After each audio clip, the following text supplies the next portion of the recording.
The speaker pulls up a slide. Property photo on the left. Numbers on the right. Purchase price is $47,000. Repairs are $18,000.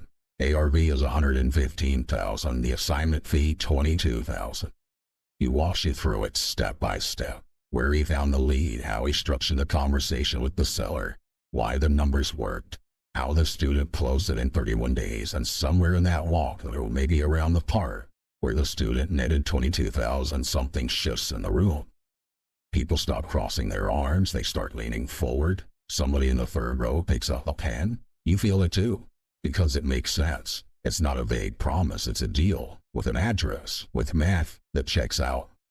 And the thought that moves through your mind, the one that's supposed to protect you, sounds like this. Okay, this one seems real.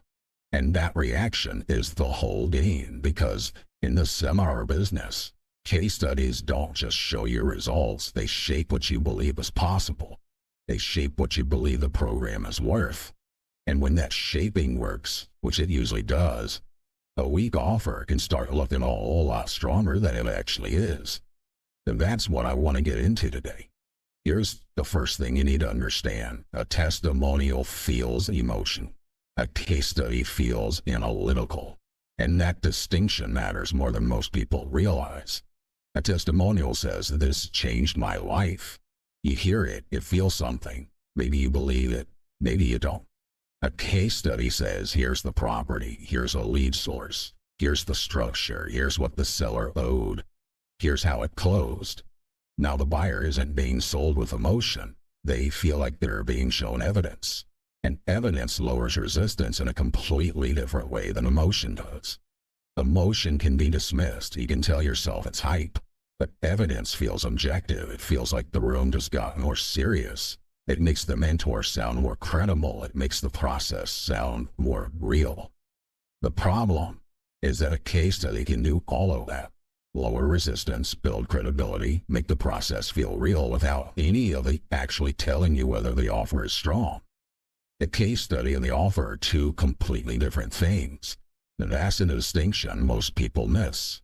The speaker walks through one deal, one student, one before and after, one clean outcome, and your brain does something automatic. If this deal worked, the system must work. If the student got this result, the model must be repeatable. If this example is clean, the whole process must be clean. That lead is where people get taken, because one well-explained result isn't proof that the system is strong. It's proof that the result can be explained well, and those again are not the same thing. Think about what you're actually seeing. You're seeing one deal the speaker chose to walk you through.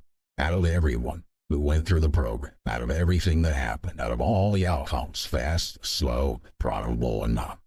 You're seeing this one, not the median, not the average, the selected. And the clearer the example, the easier it is to confuse a well-selected result with a well-functioning system. That's what makes case studies dangerous in the wrong hands. They can take a business model full of friction and inconsistency and make it feel bulletproof because one example was bulletproof. Here's the part people don't see because it's not in the room with them. Real deals are messy. There are leads that go nowhere for weeks. There are sellers who say yes and then go cold. There are buyers who back out 2 days before they close. There are repair estimates that double. There's title issues nobody saw coming. There are weeks where you make 15 calls and nothing moves. There are moments where you genuinely don't know if this is going to work. And that's what the business actually feels like from the inside. But a seminar case study compresses all of that into a clean sequence. You found the lead, you built rapport with the seller, you structured the deal, you closed in 31 days. Here's the check. That's not how it felt. That's how it sounds after the story has been edited. And when you remove the friction from the story, you remove the caution from the buyer's mind. The story becomes navigable, learnable, step by step, and the buyer starts believing that the hard parts are either small or skippable because they were in the presentation. This isn't always dishonest. The speaker can't walk you through every dead lead and every hard conversation, but the compression creates a distortion. And if you don't know the distortion is there, you're pricing based on a clean version of the business, not the real one. Now, Here's the one that catches smart people. A good presenter can explain almost anything clearly after the fact. And that's what makes them a good presenter. They can walk backwards through a result and make it sound logical. They can simplify the sequence. They can connect the dots in a way that feels teachable. They can tell a story so that you think, I could do that. But there's a gap between easy to explain and easy to execute. And that gap is where a lot of expensive education gets sold. When someone explains a finished deal from stage, they already know how it ended. They know which invariable mattered. They know which step to emphasize. They have information the beginner on the other side of that room will never have in the actual moment. Post-game clarity is not the same as real-time judgment. Watching someone walk through a completed deal calmly, confidently, with perfect sequencing. It's not the same thing as being a first-time investor on the phone with a distressed seller, not knowing whether this is a deal or whether to keep looking. The explanation makes the process look clearer than it felt, and when the buyer doesn't understand that, they pay for immersion in the business that only exists in the presentation. This is where the sales effect runs deepest. A good case study subtly moves credit upwards. The student did the work. The deal happened. The numbers are real. But because it's being presented inside the seller's framework, on the seller's stage, inside the seller's program, your brain connects the dots like this. The program is the process, is the result, is the program working. That chain feels logical. It's also incomplete. What if the student already had sales skills from a previous career? What if they had money saved and could survive 6 months without a deal? What if they had an unusual persistence, the kind that makes the top 2% of any cohort? What if timing broke their way and their market in their city was moving? What if they had a mentor or a relationship? They went far beyond what's included in the standard package. Those factors don't disappear from the result. They disappear from the story. And when they disappear from the story, the program gets too much credit. The result becomes proof that the system works, when what it actually proves is that this particular person with this particular background and these particular conditions had this particular outcome. A mediocre offer can stand out next to a polished result, quietly borrow authority from it. Not borrowed authority is what you're buying, right? Not the actual depth of what's being sold. Before I keep going, I want to name something directly. You might be thinking you're selling something too. You have them all. You have a free guide in the description. So how is this any different? It's a fair question, and it's the right instinct to have. Now here's the honest answer. I'm not telling you case studies are bad. They're not. I'm telling you that a case study isn't neutral evidence. It's selected evidence. And selected evidence, even when it's real, can create a distorted picture of what a program typically delivers. What I'm building here is a filter, a set of questions you can bring into any room, mine included, that lets you evaluate what you're actually being shown. If the analysis holds up to scrutiny, use it. If it doesn't, now you know before you spend money finding out. Because here's what I don't want you to take from this. Not every case study is manipulation. Some are genuinely useful. Some can teach real strategy. But there's a difference between a case study that educates and one that just sells. A case study that educates shows the friction. It tells you what almost went wrong. It explains the judgment call the student had to make in the middle, not just what worked at the end. It gives you a realistic sense of timeline, not 31 days, but this student spent 4 months finding their first deal, and here's what that period actually looked like.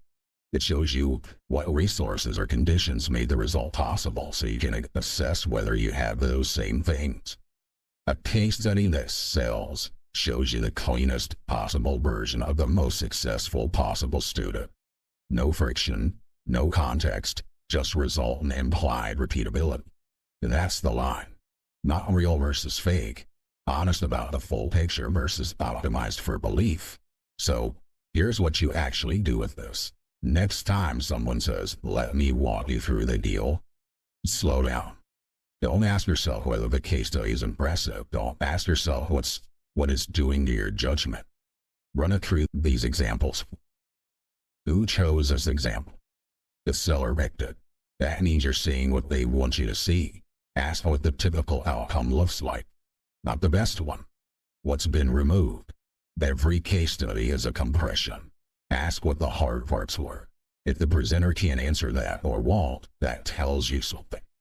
Can the result be explained by the student rather than the system? Look for the factors the presenter isn't naming: skills, capital, timing, persistence. Strip those out and ask what's left.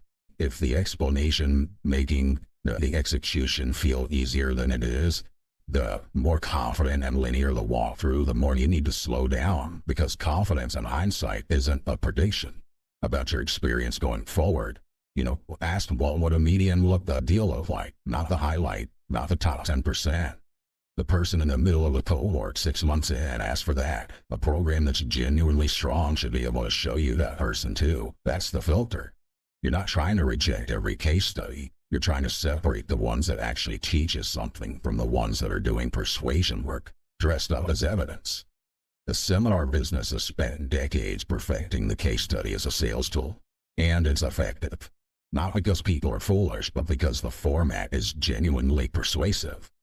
A polished example with real numbers, a real student, is a real check. Sounds like proof. It lowers your resistance the same way proof would.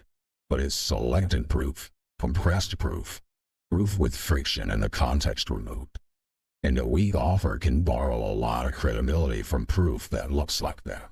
So the next time you're in a room or watching a video or on a webinar, and someone pulls up a slide with a purchase price, an assignment fee, and a check, and you feel that shift, that lean forward moment where it starts to make sense, notice that feeling.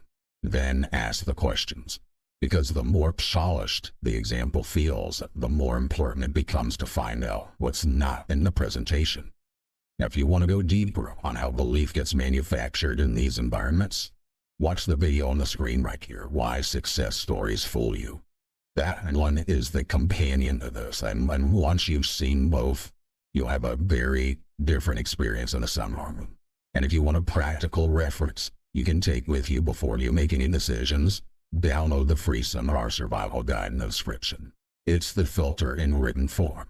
And if you want a full breakdown, how these offers are actually structured, what real depth looks like versus the appearance of depth, and how to tell the difference before you spend, that's what the vault is for. The link is below.